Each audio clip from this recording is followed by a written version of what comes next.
Les signes avant la mort. Quand la fin approche, y a-t-il des signes qui nous préviennent, comme des visions étranges ou l'apparition de proches disparus? Je ne m'étais jamais posé cette question jusqu'à ce que la vie m'en fasse une démonstration bouleversante. Avant le décès de ma mère, elle évoquait souvent la présence d'une petite fille, une vision mystérieuse qui la hantait. À l'époque, je ne comprenais pas, mais lorsque je suis moi-même tombée gravement malade, cette même petite fille est apparue dans mon quotidien. Cette expérience troublante a marqué un tournant dans ma vie, et aujourd'hui, je souhaite vous partager non seulement ce que j'ai vécu, mais aussi la vérité qui en a émergé. Après la perte de mon père, ma mère, à seulement 42 ans, s'est retrouvée confrontée à une solitude écrasante. Dans l'espoir de retrouver un peu de bonheur, elle a décidé de se remarier. À l'époque, nous étions tous déjà grands, tout comme les enfants de mon beau-père. Le plus jeune d'entre nous avait 12 ans. Il n'y avait plus de petits à s'occuper, ce qui leur permettait de profiter pleinement de la vie, des sorties, week-ends, voyages. Mais les années ont passé, et alors que ma mère s'apprêtait à prendre sa retraite, la maladie a commencé à la frapper. Chaque fois qu'elle guérissait d'un mal, un autre apparaissait, et les séjours à l'hôpital devenaient de plus en plus fréquents. Un jour, elle est tombée gravement malade, ses reins ne fonctionnaient plus très bien. Une fois de plus, elle a été hospitalisée. Je lui rendais souvent visite, mais à chaque fois, je voyais ma mère s'éloigner un peu plus. Elle n'avait plus toute sa lucidité, et cela me brisait le cœur. Un soir, je suis allée rendre visite à ma mère à l'hôpital. Mon beau-père était déjà là, veillant à ses côtés, mais il avait l'air épuisé.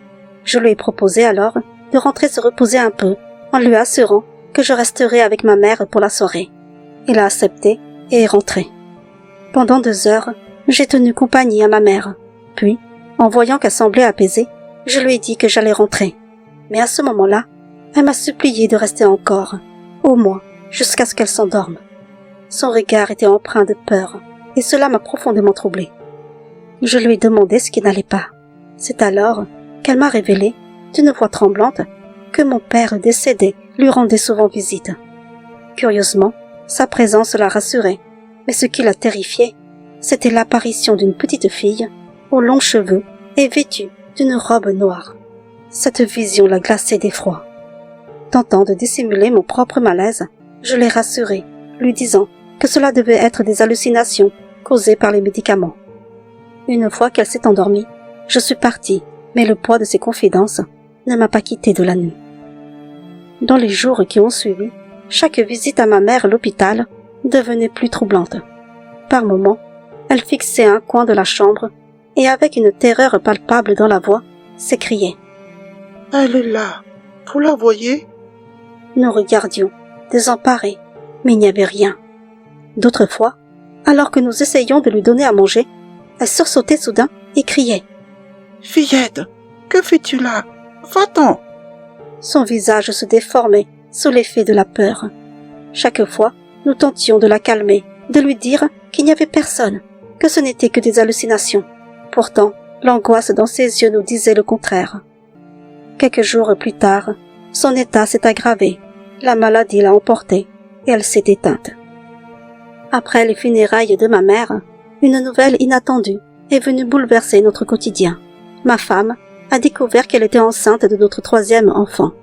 C'était une grossesse accidentelle, car nous avions toujours pensé nous limiter à 2 enfants. Mais en apprenant la nouvelle, nous avons décidé de garder ce bébé, pensant que c'était peut-être un signe du destin, un rayon d'espoir après la perte de ma mère. Cependant, quelques semaines plus tard, lors d'un examen, le médecin nous a annoncé une nouvelle déchirante. Notre bébé risquait d'être atteint de trisomie 21. Le monde s'est alors effondré autour de nous. Nous étions perdus, dévastés, ne sachant pas quelle décision prendre. Fallait-il garder ce bébé ou envisager l'avortement? C'était une réflexion douloureuse, une décision qui pesait lourd sur nos cœurs. Pendant ce temps, une autre inquiétude grandissait. Depuis peu avant la mort de ma mère, j'avais commencé à tousser, sans m'en inquiéter. Mais dans les jours qui suivirent, cette toux devint plus violente, et je me suis retrouvée à cracher du sang. Terrifiée, je me suis rendue à l'hôpital pour faire des examens. le diagnostic est tombé. Un début de cancer des poumons. Fumeur depuis des années, j'ai compris que cette habitude m'avait rattrapé. Heureusement, le médecin m'a rassuré en me disant que la tumeur avait été détectée à temps et qu'un traitement pouvait me guérir, à condition d'arrêter définitivement de fumer. Cependant, une opération pour retirer la tumeur était trop risquée et la chimiothérapie devenait la seule option. Avec ce nouveau fardeau sur mes épaules, la situation concernant le bébé, qui serait une petite fille, devenait encore plus complexe. Je me lançais dans un long et éprouvant traitement, et si notre enfant naissait avec un handicap, ma femme se retrouverait seule à s'en occuper, ce qui serait terriblement difficile. Après de longues discussions, empreintes de douleur, ma femme et moi avons pris l'une des décisions les plus dures de notre vie. Nous avons décidé d'avorter, croyant que c'était la meilleure chose à faire, compte tenu des circonstances. Lors de ma première séance de traitement à la clinique, je me sentais terriblement fatiguée, en proie à des vertiges et des nausées. L'anxiété commençait à me ronger, et avec elle venaient des cauchemars sombres, alimentés par la peur de ne pas m'en sortir. Un jour, après une séance épuisante, je suis rentrée à la maison, vidée de toute énergie, et me suis affalée sur le canapé devant la télévision. Le corps lourd, l'esprit brumeux, j'essayais de me détendre. Mais soudain, un bruit dans le couloir m'a fait sursauter. J'ai relevé la tête, un peu désorientée, et c'est là que je l'ai vue. Une petite fille, aux longs cheveux et vêtue d'une robe noire, se tenait là, immobile, ses yeux fixés sur moi. D'abord, j'ai pensé que c'était une hallucination, causée par les effets du traitement. Pourtant, lorsque je me suis redressée, en essayant de reprendre mes esprits, elle était toujours là, figée, me scrutant. Un frisson glacé m'a parcouru tout le corps. Pris de panique, j'ai appelé ma femme qui était dans la cuisine. « Chérie, viens vite, s'il te plaît, viens voir. » Elle est arrivée en courant et je lui ai désespérément pointé du doigt la silhouette dans le couloir. « Tu la vois, la petite fille là-bas ?» Mais ma femme m'a regardée avec incompréhension. « Non, il n'y a personne. » À cet instant, la petite fille a brusquement disparu dans l'une des chambres. Déconcertée, je ne comprenais pas pourquoi je la voyais, ni pourquoi elle était là. Le cœur battant, je me suis levée pour fouiller les chambres, mais il n'y avait absolument personne. Lorsque je suis revenue sur le canapé, submergée par l'émotion, je me suis effondrée en larmes. La peur m'envahissait. Ma mère avait vu cette même petite fille peu avant de mourir. Et maintenant, c'était mon tour. Je ne pouvais pas m'empêcher de penser que cela signifiait la fin pour moi. Ma femme, désespérée, a tenté de me réconforter. Elle m'a assuré que j'allais guérir, que d'après les médecins, mes chances de rémission étaient élevées. Mais au fond de moi, cette vision glaçante de la petite fille semblait sceller un destin inévitable. Je n'arrivais pas à croire qu'il en serait autrement. Cette nuit-là, je fus soudainement réveillée par une sensation étrange. Une main caressait doucement mes cheveux. Dans ma somnolence, j'ai d'abord repensé que c'était ma femme, et je n'ai pas ouvert les yeux. Mais rapidement, un détail m'a frappé. Cette main semblait petite, beaucoup trop petite. Troublée, je me suis tournée vers ma femme. Elle dormait paisiblement, me tournant le dos, complètement immergée dans son sommeil. Un frisson glacé me parcourut alors que cette main continuait de me toucher. Prisonnier de la peur, mais rassemblant tout mon courage, j'ai attrapé cette main d'un geste brusque, l'attirant vers moi. Mais au moment où je l'ai saisie, c'était comme si je l'avais arrachée. Horrifiée, j'ai allumé la lampe de chevet, et là, entre mes doigts tremblants, je tenais une petite main recouverte de sang. La stupéfaction m'a foudroyée. Paniquée, j'ai jeté cette main ensanglantée au sol, tout en poussant un cri de terreur. Ma femme, réveillée en sursaut par mon cri, alluma sa lampe de son côté du lit, le regard empli d'inquiétude. « Qu'est-ce qui se passe ?» me demanda-t-elle, sa voix teintée d'angoisse. Haletant, je lui racontai ce qui venait de se produire, le cœur battant à tout rompre. Je lui indiquai le sol, là où j'avais jeté la main sanglante. Elle s'est alors penchée pour regarder, mais il n'y avait rien, rien du tout. « Tu as dû faire un cauchemar » me dit-elle doucement, essayant de me rassurer malgré la confusion. J'étais figée, incapable de comprendre. Était-ce vraiment un rêve? Pourtant, tout semblait si réel. Avec une grande difficulté, nous nous sommes recouchés, tentant de retrouver le sommeil. Mais cette nuit-là, mes pensées tourbillonnaient, hantées par cette main qui pour moi ne pouvait pas être qu'un simple cauchemar. Lors de ma prochaine visite chez le médecin, l'inquiétude grandissait en moi. J'ai alors pris une grande inspiration et lui ai demandé si mon traitement pouvait provoquer des hallucinations. J'espérais que la chimio en était la cause, que cela expliquerait tout. Mais sa réponse m'a glacée. Il m'a assuré que c'était très peu probable, que les hallucinations n'étaient pas un effet secondaire courant de ce traitement. Un malaise indescriptible s'est emparé de moi. De retour chez moi, encore hanté par cette conversation, je me garai devant la maison. Et là, mon cœur s'est figé. Devant la porte d'entrée, la petite fille était de nouveau là, immobile, ses yeux plongés dans les miens avec une intensité glaçante. Un frisson d'effroi me parcourut. Je coupai le contact, mes mains tremblantes, et sortis de la voiture, luttant contre la panique. Mais lorsque je relevai les yeux, elle avait disparu. La date de l'avortement approchait, et je ressentais l'angoisse de ma femme comme un poids écrasant sur mes épaules. J'essayais de cacher mes propres peurs, m'efforçant de rester fort pour elle. La veille de l'intervention, j'étais plongé dans un rêve étrange et troublant. Dans ce rêve, je me trouvais dans une clinique, marchant lentement le long d'un couloir, la peur au ventre, en direction d'une porte fermée. Lorsque je l'ai ouverte, ma mère se tenait là, entourée de médecins. À ses côtés, une petite fille était allongée sur une table d'opération, immobile. C'était la petite fille à la robe noire. Je pouvais voir le médecin, des instruments à la main, s'apprêtant à lui faire du mal, et ma mère, qui la maintenait fermement.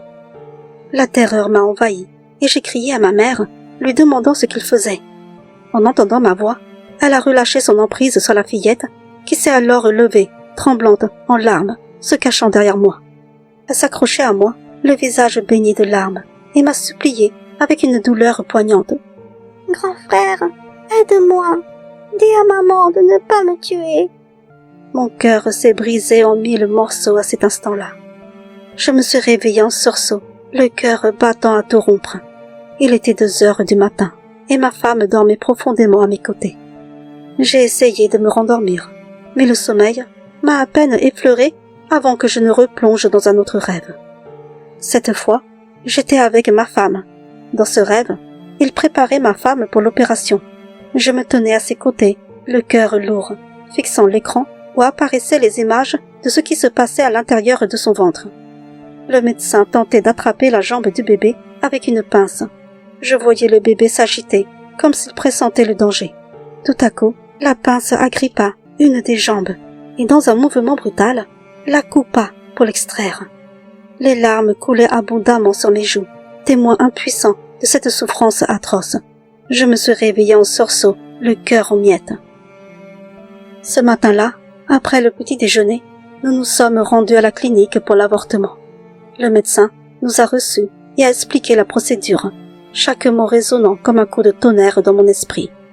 Il a parlé de piquer le bébé pour qu'il meure, puis d'extraire son corps. Mon cœur était lourd de désespoir, hanté par les cauchemars de la nuit. Je ne pouvais pas me résoudre à avancer. J'ai alors proposé à ma femme que nous rentrions et réfléchissions encore. Nous pouvons toujours revenir une autre fois, ai-je dit, ma voix tremblante. Nous sommes alors rentrés, le poids de notre décision sur nos épaules, incertains de l'avenir. De retour à la maison, mon esprit était en ébullition. Des questions tourbillonnant sans relâche. Les rêves de la nuit me hantaient, leur signification m'échappant. Je sentais qu'il y avait quelque chose concernant ma mère que je n'avais pas encore découvert. Poussée par cette intuition troublante, je me suis rendue chez mon beau-père pour tenter d'éclaircir ce mystère. Lorsque je lui ai posé la question sur une éventuelle grossesse de ma mère pendant leur mariage, son regard a trahi une surprise palpable. Après un moment de silence, il m'a révélé qu'effectivement, ma mère était tombée enceinte peu après leur mariage. Cependant, ils avaient tous deux décidé, en raison de leur âge, de ne plus avoir d'enfant, et elle avait donc avorté. Mon cœur s'est serré à cette révélation. Un poids insupportable m'envahissait. Je lui ai alors confié mes propres visions de cette petite fille, ainsi que celles que ma mère avait eues avant son décès.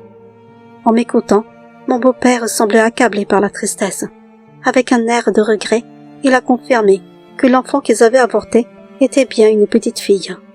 À ce moment-là, un frisson d'effroi m'a traversé, comme si les pièces du puzzle commençaient enfin à s'assembler. En rentrant chez moi, le cœur lourd, j'ai décidé de parler à ma femme. Je savais que je ne voulais plus qu'elle avorte. Peut-être que ses visions, ses rêves, étaient là pour me prévenir de ne pas commettre la même erreur que ma mère et mon beau-père. Je lui ai expliqué que même si cet enfant pourrait être handicapé, nous avions déjà 2 autres enfants qui seraient là pour nous aider à veiller sur lui. Ensemble, nous pourrions l'élever avec amour et tendresse.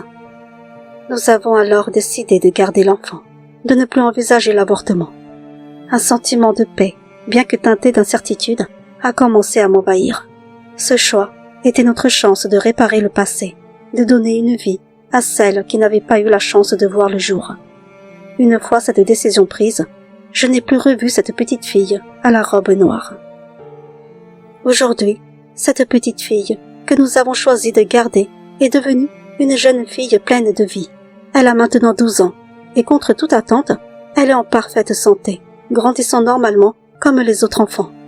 Les craintes et les suspicions des médecins se sont évanouies au fil des années. À sa naissance, nous étions terrifiés à l'idée qu'elle puisse avoir un handicap, mais jour après jour, nous avons vu notre fille évoluer, sourire, rire et franchir toutes les étapes de son développement sans difficulté. Elle est devenue la lumière de notre vie, et il nous arrive souvent de penser à quel point nous avons bien fait de ne pas avorter. Parfois, même les médecins peuvent se tromper. Quant à mon cancer, après des mois d'incertitude et de souffrance, j'ai finalement guéri. Depuis, je n'ai plus jamais touché une cigarette, comme une promesse faite à moi-même et à ma famille de préserver ce que nous avions de plus précieux, la vie.